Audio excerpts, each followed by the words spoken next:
powered by the Inside the Birds podcast. Now, live from inside the Matt Black Kia Studios. This is Football at 4. It is Football at 4, powered by the Inside the Birds podcast. And, of course, Geoff Mosher is here on a Wednesday as the Eagles continue along at the NovaCare Complex today. Actually, no, they weren't at the NovaCare Complex today. They were over at the Link. And, of course, the Eagles getting ready for a road game over at Baltimore against the Ravens. That's we talked about this earlier when McMullen was with us. The Ravens have won, 23 straight preseason games, and they will try to keep that thing going when they play the Eagles on Saturday night. You can hear the game right here on 97.3 ESPN.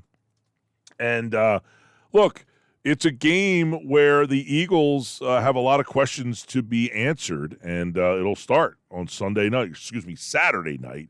They'll start trying to answer some of those questions, and some of those questions will be answered when Geoff Mosher joins us in just a couple of minutes here on the Sports Bash Live, 97.3 ESPN. Brian Johnson, who spoke today, or yesterday, I guess he spoke at the press conference. He was asked about the running back situation, and he basically said with the running back room, he says it's been great. It's a really fantastic room. I think the assistant, Jameel Singleton, has done a great job of getting guys the reps they need. Earlier today, John McMullen told us that Kenny Gainwell, to him, is the number one running back in the depth chart right now. And I thought that was a pretty big comment that he made to kind of start the day off today with the Eagles stuff, was that, hey, he thinks Gainwell, if you look at all the running back reps and all the running back stuff that's gone on out there, that Gainwell right now is at the top of the depth chart. He mentioned DeAndre Swift as more of a third down back at this point.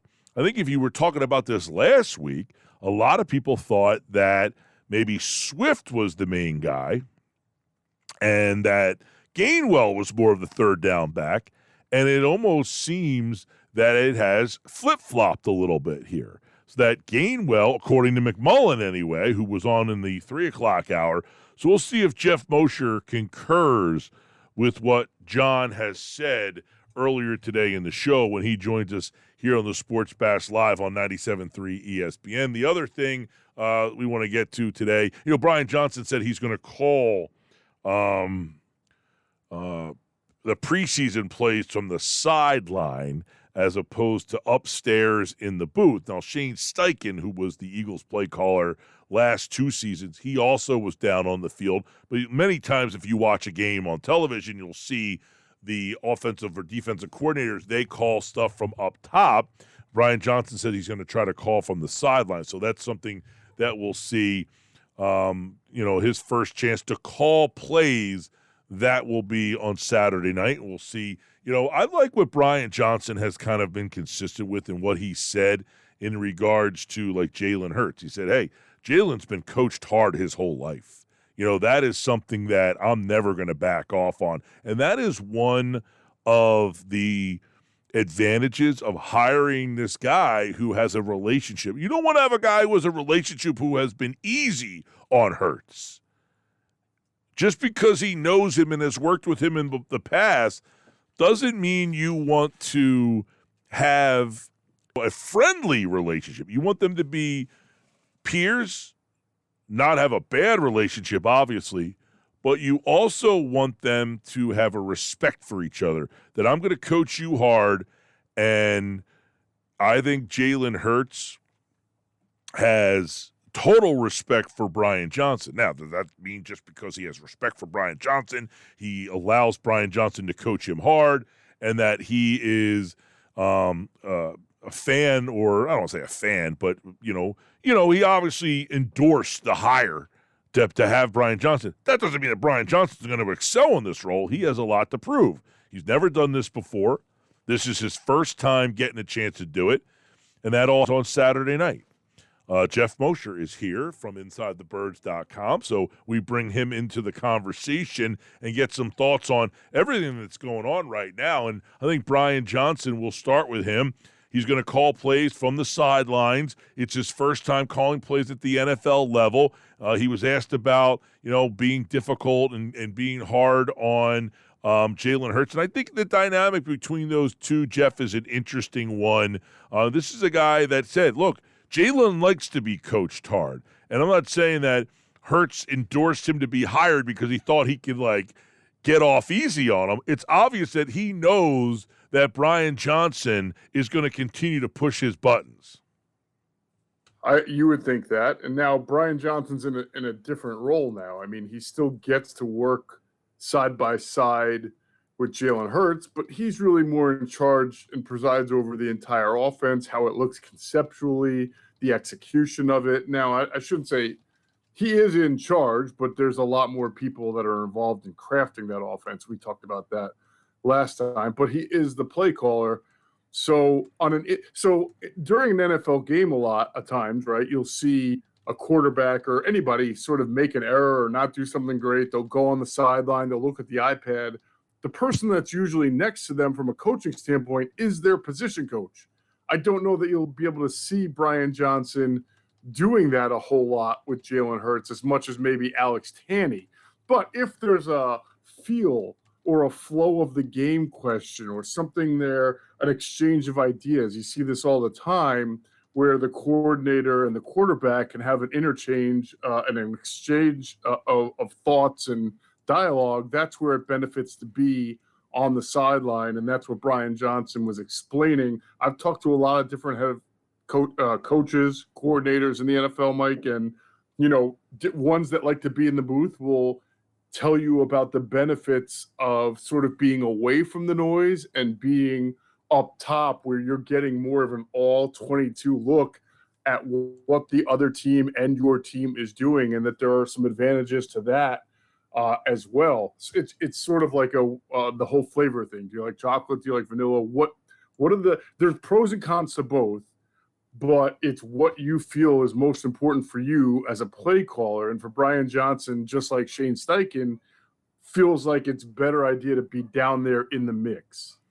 Yeah, and he's going to be down there in the mix. And I want to get an opinion from you. John McMullen was on with us earlier, and he said to him, Kenny Gainwell has been the number one running back, and he doesn't think it's even that close. He said Swift essentially is the third down back. They're using him more in a third down kind of role. Doesn't mean he's the number 3 guy on the depth chart, just they're using him more in that role.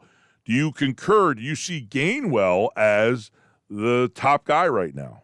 Yeah, I mean, I wouldn't argue with what John McMullen has seen. I mean, John's there every day at practice, at camp, and gets to see that. But I think John would tell you also that what you see at training camp isn't necessarily what he's going to see in the regular season. I don't want to pigeonhole DeAndre Swift into being the third down back.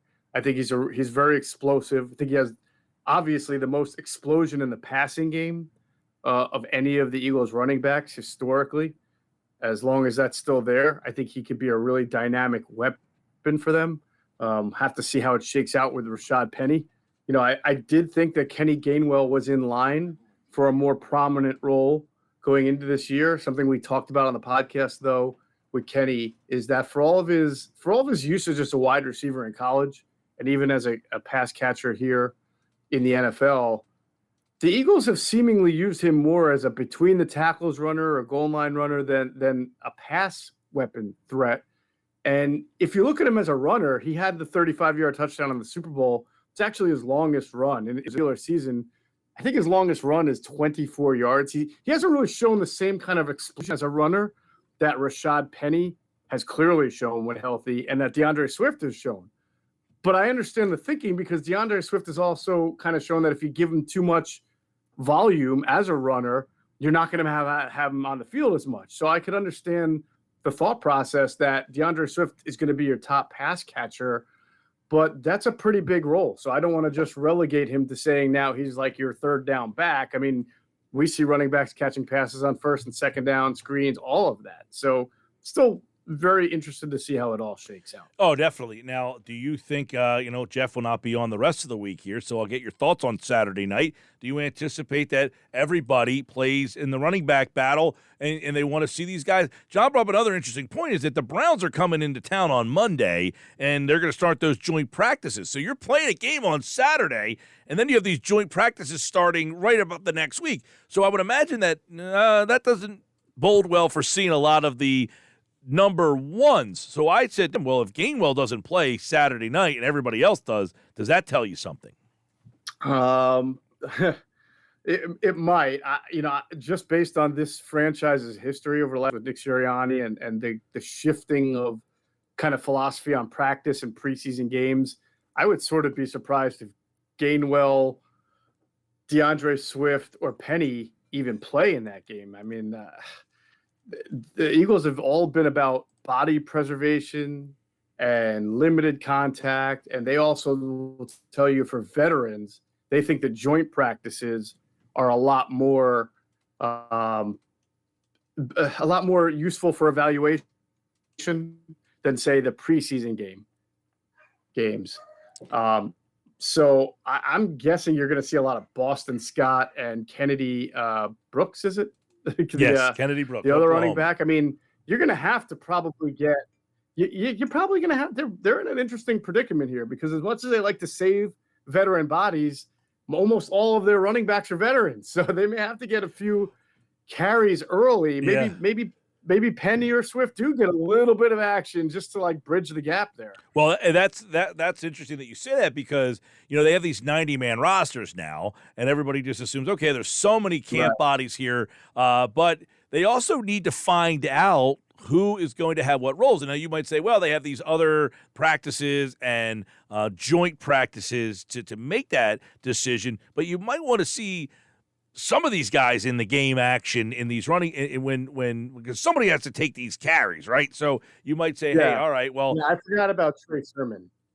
You got Trey Sermon as well. Don't forget about him. Yeah. That'll be interesting. I would imagine you see a lot of Sermon and Scott. Boston Scott, Trey Sermon. So you think those guys will be a lot of the getting a lot of the reps. All right. How about on the defensive side of the ball, Nakobe Dean back from the ankle injury, just doing a little bit of stuff. He was kind of a limited today, but kind of tell us what you think about that linebacking situation now. Dean, it seems that everybody thinks that these linebackers will not affect his playing time, but what are we seeing now that these guys have been out on the field? Yeah, I mean, I agree. I think Dean is your unquestioned linebacker. The question is, who is the linebacker alongside him? I guess the weak side linebacker. And how much is that line?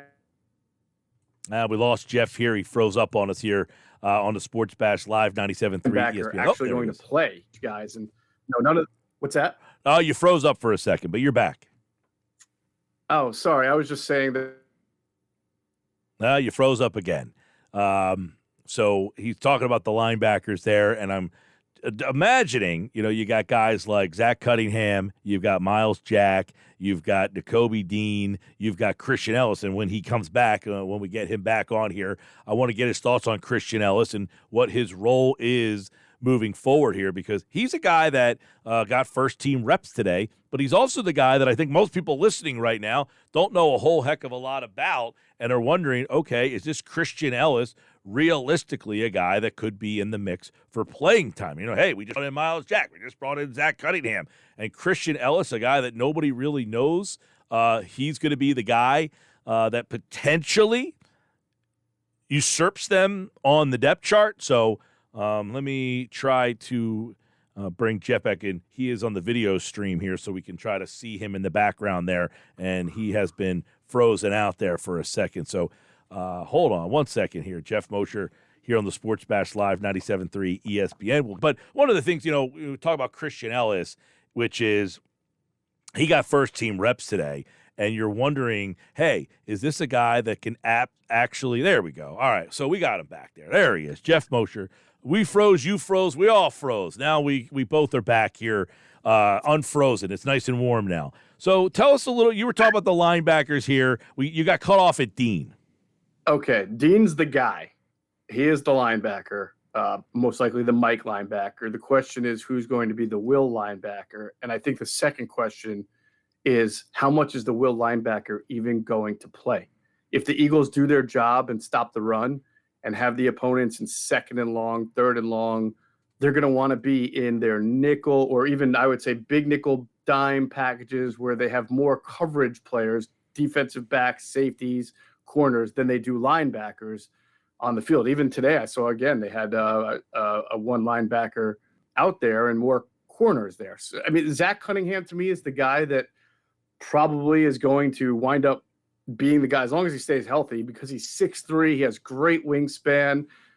His length has always been a problem. He's been a tackling machine throughout his career, and his range against the run, sideline to sideline, has been really good for him. He had a weird elbow injury that kept him out of a lot of games last year. It's not like he's been hurt year after year after year. Myles Jack is a guy who personnel sources have told us you got to wonder if there's a lot of gas left in the tank because of his knees. Nick Morrow still competing. Christian Ellis still competing. We'll see. But Zach Cunningham, based on his resume, to me, I mean, Myles Jack's resume might be better because he was once one of the more electric linebackers in the league. But again, if the knees are an issue and he's not what he used to be, that wasn't an issue for Zach Cunningham. It was an elbow issue. But either way, that you're talking about who's going to be out there for 1st and 2nd down. I do think if they do a good job of stopping the run and get into those pass down scenarios, we're not even talking about those guys. Yeah. Now, Moshe, I mean, you mentioned this one linebacker. Christian Ellis was out on the field. What do you know about Ellis, and is he a guy that has a legitimate shot to be a part of this defense? Oh, sure. I mean, listen, to be honest with you, and I'm not trying to be tongue-in-cheek, but any linebacker has a shot to be part of the defense. That's why 2 guys who got signed off the street are having press conferences today talking about their opportunity to play in this defense. So Christian Ellis has size, and he's another guy. I think he's about 245, which makes him one of the bigger guys, but he can run. So when you can run and you have that size to be able to tackle and get off blocks, and certainly he seems to have performed well. I just wouldn't handicap him as the leader in the clubhouse by any stretch of the means, but there'll be an opportunity for him to make the 53. And if you're on the 53 and you're doing well and there's an injury or you're just doing better, we've seen Eagles make moves at linebacker in the middle of the season quite often, then there's an opportunity. Yeah, I think, and I'm imagining Ellis will get the opportunity. And I would imagine that Cunningham and Jack and all the linebackers, except for Dean, I would imagine Dean doesn't play Saturday, but I would imagine everybody else is out there. I would imagine so, Mike. Body preservation is really important for the Eagles, for players who are going to be extraordinarily important to the defense. They have just too many questions at linebacker to start giving guys other than Nakobe Dean, preseason games off. They have too many evaluations they need to make. All right, Geoff, corner, that's the other spot that Saturday night, I think we're all going to be able to at least get something from that, right? We're going to be able to watch these corners and say, who are the guys behind Bradbury and Slay? Right. Yeah, you're probably not going to see Bradbury, Slay, or Maddox, so that's going to be a great opportunity for a couple of guys. Josh Jobe in his 2nd year has had a nice camp. Probably your top outside corner right now, Greedy Williams, I was told had a good start to camp. I haven't really heard much about him lately, but he'll get an opportunity. I think those will be 2 guys you see a lot of time as outside corners. You'll see Zach McPherson get some opportunities in the slot. Probably we'll see Mario Goodrich, another guy in his 2nd year who was on the practice squad, get some interior slot-like reps or third safety or third corner, whatever you want to call it.